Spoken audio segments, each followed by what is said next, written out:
This channel my dear students. तो आज हम करने जा रहे हैं क्लास 8 का chapter tribal dikus and the vision of a golden age. तो ये बात है आपकी लगभग 19th सेंचुरी की, जब ब्रिटिशर्स का पूरा राज था।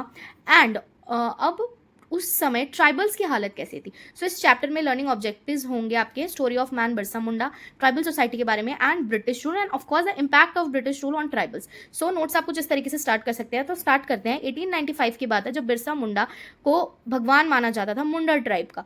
अब बाकी ट्राइबल्स भी उनको देख देख के भगवान मानने लगे थे। क्यों? क्योंकि ऐसा माना जाता था कि उनके पास कुछ सुपर पावर्स हैं।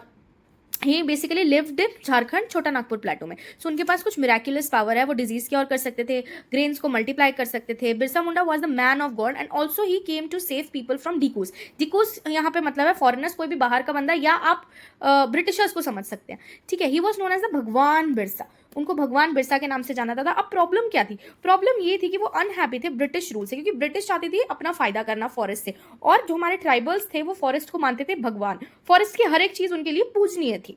ठीक है, अब how did tribals group live. So वो किस तरीके से रहते थे। इनिशियली हम ये पढ़ेंगे कि उनके क्या क्या रहने के साधन थे, क्या क्या रहने के तरीके थे। सबसे पहले आ गया हमारा झूम कल्टीवेटर्स। अच्छा, एक और चीज थी। सो ट्राइबल्स में बेसिकली एकता बहुत थी। उनके में अकॉर्डिंग टू हिंदू धर्म, जो हमारे कास्ट डिस्क्रिमिनेशन होते थे उस टाइम पे, ब्राह्मण, क्षत्रिय, शूद्रास, वैश्यास, उनके इतने नहीं थे।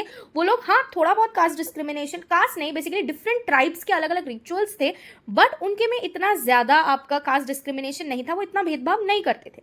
सो आ गए सबसे पहले jhum cultivators. So cultivators cut the tree top. So jhum cultivators को हम शिफ्टिंग कल्टीवेटर्स भी कहते हैं। और इनका मेन मोटो क्या होता था कि ये एक जगह पे कल्टीवेशन करते थे। सो बेसिकली ट्री टॉप्स को काट देते थे नीचे से, एंड वहां पे वो फिर आग जला देते थे, उसको ऐश में कन्वर्ट कर देते थे। ऐश जो है, ऐश में क्या होता है? पोटैश होता है। सो पोटैश से जो है वो ज़्यादा फर्टाइल कर देता है। ठीक है, सो अब वो ट्री टॉप को काटते थे, उसको जला देते थे, पूरा ऐश में कन्वर्ट हो जाता था, एंड वो बेसिकली अपने आप फर्टाइल हो जाता था। वहाँ पे वो सीड ब्रॉडकास्ट कर देते थे, और उस जगह पे प्रॉपर जब कल्टीवेशन हो जाए, वहाँ पे क्रॉप्स वगैरह हो जाए, अपना दूसरी जगह पे चले जाते थे। सेम प्रोसेस रिपीट करते थे। सो 3-4 साल उन्होंने खेती करी, उसके बाद उस जगह को छोड़ के नेक्स्ट प्लेस पे चले गए, वहाँ 3-4 साल करी, और फिर उस वापस उस जगह पे आ जाते थे जहां से उन्होंने स्टार्ट किया था, क्योंकि फर्टिलिटी आ जाती है बेसिकली उतने टाइम। सो इस तरीके से वो शिफ्ट कर करके कल्टीवेशन करते थे। उनका मेन मोटो क्या था? Free movement. अब डेफिनेट सी बात है, वो ट्री फॉरेस्ट के सारे रिसोर्सेज यूज कर रहे हैं, ट्रीज यूज कर रहे हैं, श्रब्स यूज कर रहे हैं, हब्स यूज कर रहे हैं। सो उनको फ्री मूवमेंट चाहिए होता था। तो this was the process of shifting cultivation. आप इस तरीके से नोट्स बना सकते हैं। अच्छा, अब आ जाते हैं हमारे हंटर्स एंड गैदरर्स। अब हंटर्स एंड गैदरर्स कैसे होते थे? बेसिकली हंटिंग करना और चीजों को गैदर करके अपनी जिंदगी को जीना।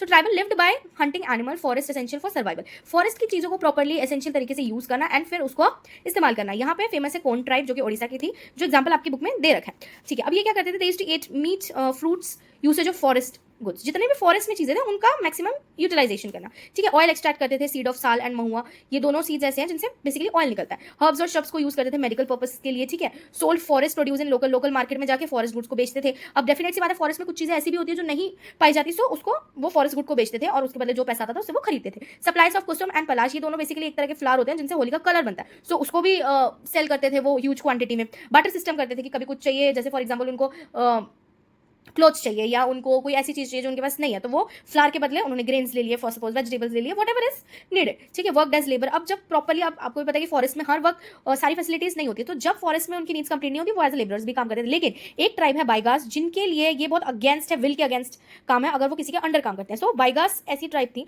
Which did not work under anyone, it was against their dignity, उनकी डिग्निटी के खिलाफ थी। अब प्रॉब्लम कहाँ आ जाती थी? जब वो मार्केट में काम करते थे, तो ट्रेडर्स और मनी लेंडर्स करते थे एक्सप्लॉइट किसको? ट्राइब्स को। क्यों? क्योंकि बेसिकली ट्राइबल लोगों को पता नहीं होता था कि कौन सी चीज कितने दाम की है।